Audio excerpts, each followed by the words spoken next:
Nah, ini ada gambar yang ringkas. Kalau kita lihat paradigma hukum yang terbaru, posisi desa itu di mana? Posisi desa itu bukan di bawah, tetapi di pinggir. Seperti nawacita dan undang-undang desa mengisyaratkan itu. Sedangkan pusat itu adalah di samping kiri. Jadi di dalamnya ada kekuasaan negara, ada kekuasaan komunikatif, administratif, dan sebagainya. Kalau teman-teman mungkin belajarnya trias politika, tapi sebenarnya sejak zaman Bung Karno itu trias politika sudah nggak diakui. Nah, posisi desa, kawasan, dan sebagainya, ada komunitas, inilah yang menjadi satu paradigma yang untuk lebih mudah dipahami. Nah, pusat itu isinya adalah sistem. Pendamping desa itu di mana? Dia di tengah. Jadi dia menyalurkan kanal-kanal dari pinggiran, dari desa itu ke arah pusat atau sistem. Disinilah posisi pendamping desa itu maupun paralegal desa atau istilah lain ada beranjak dari pinggiran, bukan dari pusat atau sistem. Next. Tadi benar, ini sambil menunggu next. Yang dimaksudkan oleh Mas Murtodo itu konstruksi hukumnya bukan hukum legal drafting. Kalau cuma membuat aturan itu selesai di laptop. Tapi kita pahami tentang konteks negara hukum deliberatif dulu. Jadi kalau pusat seperti apa, ada kekuasaan komunikatif, administratif, dan yudisial, maka pinggiran itu banyak ruang-ruang publik yang memproduksi opini publik. Setiap hari pendamping desa, pemerintah desa, dan BPD itu mendengarkan opini-opini dari masyarakat. Nah, ruang publik itu jangan dibayangkan seperti ini namanya ruangan publik. Kalau ruang publik itu letaknya di pikiran. Siapa yang punya ide sendiri, kemudian dikomunikasikan, mengambil alih pandangan orang lain, itulah opini-opini publik dari ruang publik. Tapi kalau dipikir sendiri, lalu dirumuskan sendiri peraturannya, itu namanya rasio praktis. Jadi tidak pernah mengkomunikasikan. Nah, langsung next saja. Kalau pada waktu nanti pembahasan tentang paralegal desa, materinya, saya berharap paradigma hukum ini bisa didiskusikan terlebih dahulu. Kalau tidak keliru, pada tahun 2016 atau 2015, pendampingan desa itu pernah mengundang salah satu filsuf deliberasi di dalam materi pengkaderannya. Ya, waktu itu dari Sekolah Filsafat Bhiarkara. Nah, kemudian ini yang kadang-kadang kita belum duduk. Desa itu di pinggiran, bukan pusat dan juga bukan bawahan. Kalau posisi di pinggiran, kedudukannya diakui sebagai entitas nyata di ruang publik. Jadi mau kegiatan paralegal desa atau apapun namanya, itu harus melihat desa sebagai pinggiran terlebih dahulu, bukan dari pusat. Kemudian dia komunitas organik. Ini perlu untuk mengkritisi beberapa peraturan tentang paralegal desa. Saya lihat tadi ada informasi di YouTube mereka misalnya, ada kekuatan adat yang menjadi basis program paralegal desa. Tetapi namanya adat itu sendiri kalau kita lihat sejarahnya, desa-desa di Jawa Madura itu cenderung mewarisi republik desa monolitik, banyak yang sudah hancur. Tetapi kalau di Sumatera Barat, Bali, itu kolektivitas dan pluralisnya tinggi. Kalau di Jakarta ini lebih condong masih bertahan di monolitik tetapi tidak hancur. Karena ada keistimewaan akhirnya berujung desa menjadi kembali ke kalurahan. Tapi beberapa desa lain yang di Jawa sudah hilang adatnya. Nah, adat hukum inilah atau kebiasaan-kebiasaan yang berimplikasi pada hukum inilah yang akan diteliti dan disadari, dikomunikasikan oleh pendamping desa atau rakyat desa itu sendiri. Nah, next. Paradigma hukum semacam ini, kalau kita lanjutkan, maka muncul pemahaman begini, hukum itu tidak identik dengan urusan pengadilan. Tidak juga hanya advokasi, tetapi dia medium integrasi sosial. Opini-opini publik apapun yang beredar di desa, misalnya BPD konflik dengan kepala desa, sampai APB desanya nggak segera disahkan. Nah, itu opini-opini publik yang diolah oleh pendamping desa dengan kemampuan paralegal. Jadi kemampuan dalam berhukum ini untuk menciptakan satu medium penyatuan sosial, tidak lagi mecah konflik. Karena hukum yang lama itu cenderung hanya conflict resolutions atau resolusi konflik, bukan mempererat. Kalau dalam pidatonya pembukaan Dirjen semalam, yang saya tangkap, beliau mengutip kaidah pasal 67 Undang-Undang Desa, kerukunan dan sebagainya itu maksudnya adalah hukum dimaknai sebagai medium integrasi sosial. Nah, dalam nalar berpikir kita, dalam konteks paralegal, itu sejak di pikiran sudah ada rasio prosedural, daulat rakyat.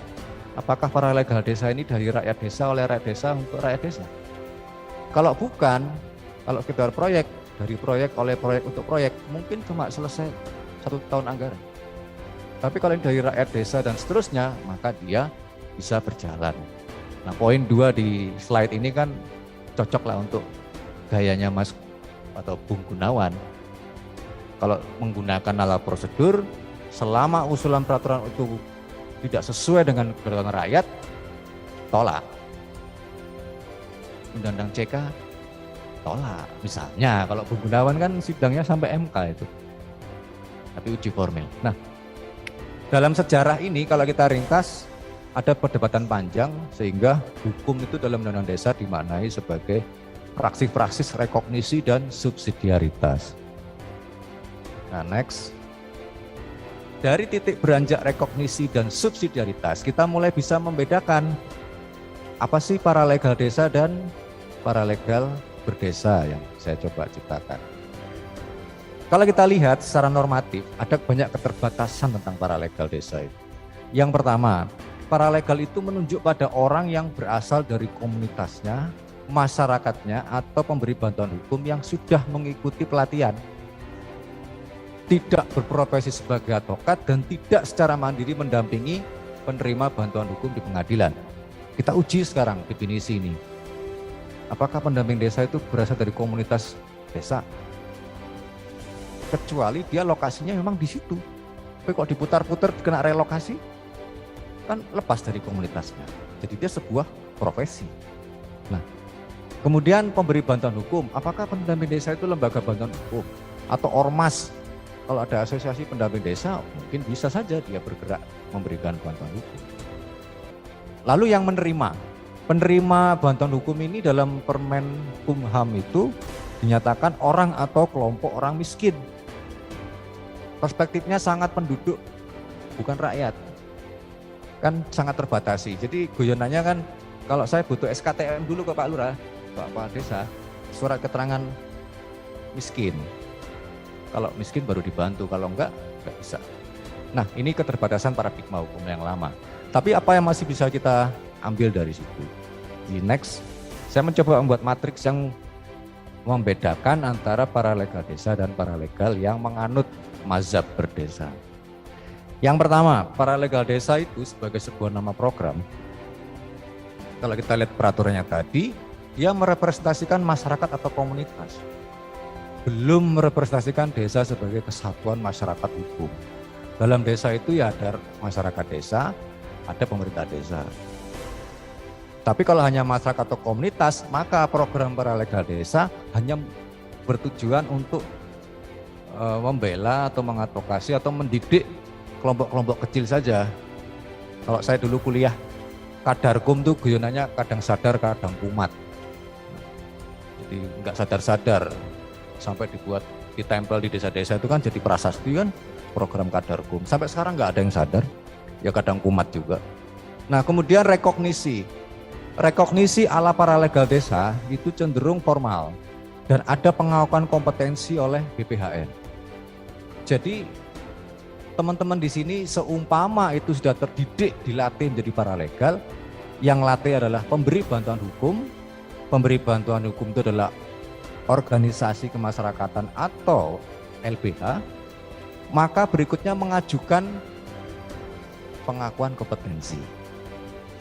Nah, nanti Mas Gun bisa banyak cerita soal itu. Tetapi kalau rekognisi ala paralegal berdesa itu rekognisi subsidiaritas desa secara utuh. Dari sini bisa mulai urusannya musdes, paralegal juga dibahas di Musdes, ada pengorganisasian yang tidak terburu-buru, tidak perlu diwajibkan, tetapi tumbuh kesadaran sendiri.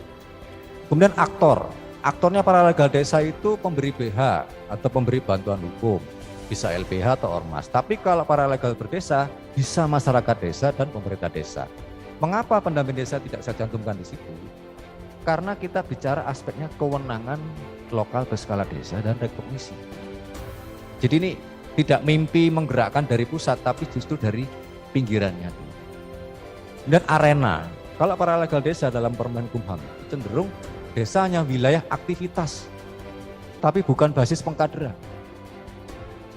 Kalau di sini, katakanlah misalnya pendamping desa mengemban misi sebagai pengkader paralegal, sekaligus juga menjaring kemitraan dengan para pemberi layanan bantuan hukum. Sehingga desa itu akan punya akses entah itu ke LBH, entah itu ke Ornop atau NGO yang memang aktif dalam dunia itu. Hati-hati di sini, teman-teman mungkin sering bertemu dengan tanda petik LSM, lembaga saling mencurigai atau lembaga saling melaporkan. Nah itu banyak itu kasus-kasus itu. Organisasinya ngeri-ngeri lah itu, watchdog, corruption watchdog itu kaitannya sama urusan saling mengintai. Nah, kepala desa itu sering mengeluh begitu kan. Kadang-kadang pernah telepon malam-malam hanya urusan gimana caranya mengatasi LSM, dia bayar aja Pak, nggak usah repot-repot. Tapi kalau dalam konteks paralegal desa, tidak, dikader betul warga desanya supaya dia tahu jurus-jurus untuk menghindari pemalakan yang terstruktur. Itu bukan paralegal, tapi parabegal. Kemudian kemiskinan, dari aspek kemiskinan paralegal desa itu cenderung tertuju pada perorangan atau kelompok. Tapi kalau paralegal berdesa itu rakyat desa secara kolektif. Yang miskin akses hukum, bukan miskin karena standar BPS. Jadi bedakan rakyat miskin dengan penduduk miskin. Penduduk miskin itu ada pendataan urusan BPS itu yang SKTM dan seterusnya. Miskin akses hukum itu berarti tidak punya cara atau kedaulatan untuk mencari akses keadilan. Contohnya ibu-ibu masuk ke hutan tiba-tiba ditangkap, penjara. Nah itu hadirlah paralegal desa, dia tidak tahu soal itu dianggap pencurian atau bukan. Nah kasus-kasus itu bisa dipelajari bersama. Kemudian usulan untuk pengorganisasian. Kalau memang kita berkembang dari slide berikutnya, paralegal berdesa itu merepresentasikan desa sebagai kesatuan masyarakat hukum.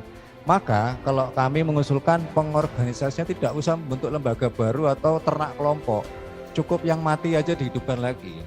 KPM desa itu kader penggerak atau kader pembangunan masyarakat desa atau nama lain dipersilahkan bisa dikuatkan. Kalau kita lihat Permen Desa tentang prioritas dana desa itu sejak 2015 sampai sekarang atau sebelum pandemi ya, itu selalu mencantumkan pengembangan paralegal desa dan seterusnya. Nah ini KPM desa bisa saja digunakan, diaktifkan kembali. Ini hasil diskusi semalam yang spontan saya dengan Mas Murtodo dan Pak Dekoyo. Kalau ada apa-apa silakan tanya pada mereka berdua. Kemudian aspek rekognisi, paralegal berdesa itu rekognisi dan subsidiaritas. Pengorganisasiannya apa? Pemerintah desa dan PPD mengatur dan mengurus KPM desa, jadi kolektif. Kalau memang diperlukan, dilegitimasi dengan perdes dan perkades. Sejauh itu penting ya. Kalau nggak penting ya nggak perlu. Tidak perlu dibuat perdes dan perkades. Kemudian aktor. Aktornya ini pengorganisasiannya KPM desa, pemerintah desa dan BPD bisa dilatih oleh Pemda dan THCAS.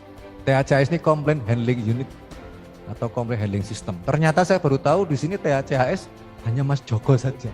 Jadi di daerah nggak ada ya? Ya nggak ada. Mungkin bisa rekrutmen lagi. Ya, spesialis khusus untuk urusan paralegal.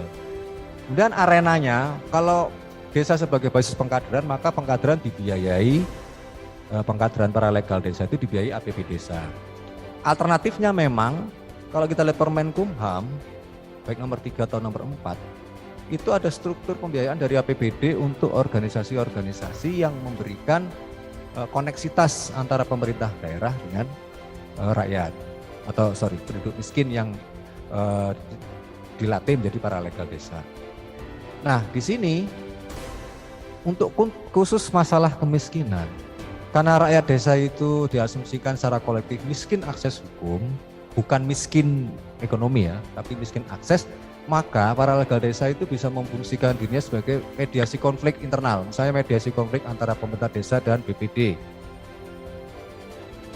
Ditambah kembali ke mandat, mediasi kaitan rakyat desa yang memang miskin akses hukum. Selanjutnya, next lagi, kembar. Terus tentang materi. Tentang materi ini saya coba mengapresiasi pedoman yang diberikan oleh Kemenkumham sejauh bisa diberikan misalnya untuk desa atau ke pendamping desa. Yang pertama, struktur materinya itu ada 3. Ada materi dasar, ada materi teknis, ada peran. Ini tidak cukup, mungkin 1 bulan, 2 bulan nggak cukup, tetapi kan bisa berlanjut ya, berseri. Yang pertama materi dasar itu hukum dan demokrasi kalau dalam Permen Kumham. Kita saya usulkan diubah menjadi hukum dan demokratisasi desa. Yang kedua tentang paralegal, definisi, sejarah, kriteria, perannya dan sebagainya. Kalau semalam Dirjen menceritakan ada Jogoboyo misalnya, tapi di daerah Bali ada sendiri misalnya, dan di daerah lain Maluku dan seterusnya, itu bisa menjadi bagian materi pengayaan untuk sejarah paralegal. Kalau dalam dunia barat Amerika itu disebut barefoot lawyers. Kalau dalam sejarah kolonial kita disebut pokrol bambu, asisten lawyer yang mencari masalah dan sekaligus menyelesaikannya. Jadi politik adu domba.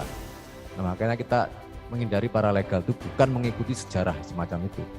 Kemudian materi yang ketiga, dasar tentang struktur desa sebagai organisasi masyarakat yang berpemerintahan dan organisasi pemerintahan yang bermasyarakat. Ini kan struktur pemahaman yang sudah harus baku. Kemudian ada materi bantuan hukum dan advokasi, termasuk materi yang inklusif, desa inklusif seperti gender dan kelompok rentan lainnya. Dan yang terakhir itu materi tentang litigasi. Ini sebenarnya seperti kuliah Fakultas Hukum selama 4 tahun diringkas tuntas hanya menjadi beberapa saat. Tidak perlu kita kuliah hukum tapi semua bisa tahu praktek-praktek litigasi. Gunanya apa?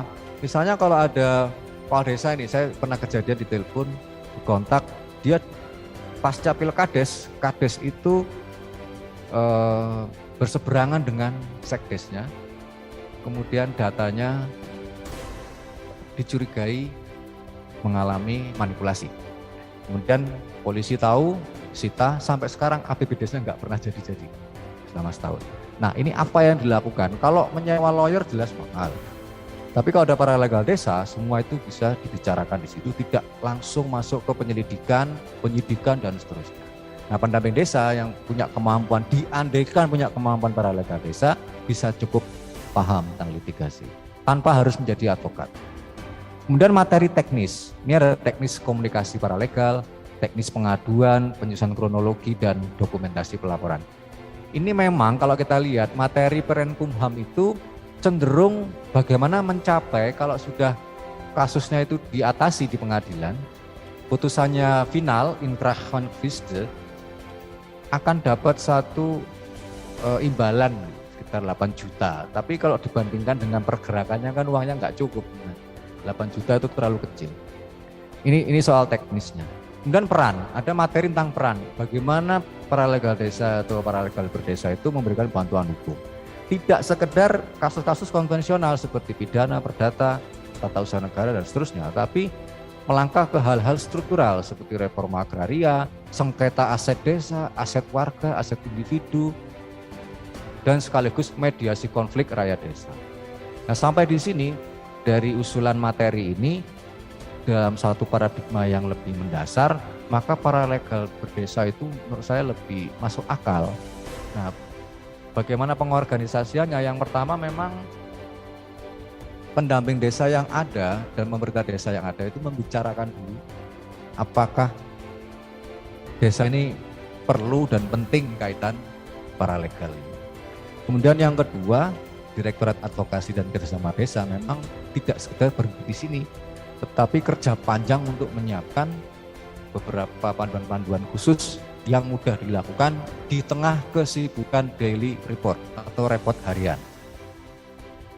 Karena sudah report harian, aplikasi macet, nah ini kan supaya mudah saja, karena teknisnya ini tidak seperti program kebijakan publik gitu. Ini besok ada kasus sudah gambar, besok ketemu polisi, besok ketemu ini, sangat cepat berlangsung gitu. Jadi jangan memberatkan. Nah, komandannya di sini kan ada Mas Joko, jadi mungkin Mas Joko nanti bisa memberikan bayangan kasus ini. Simpulannya, peran paralegal berdesa itu tidak hanya melekat di desa, tetapi bisa juga mengundang pendamping desa yang memang bersedia menjadi paralegal desa. Nah, disitulah banyak akan akses hukum yang akan diperoleh dan dijalani oleh pendamping desa maupun desa itu sendiri. Saya kira itu Mas Murtodo sebagai pancingan. Saya yakin Bung Gunawan nanti akan lebih menukik lagi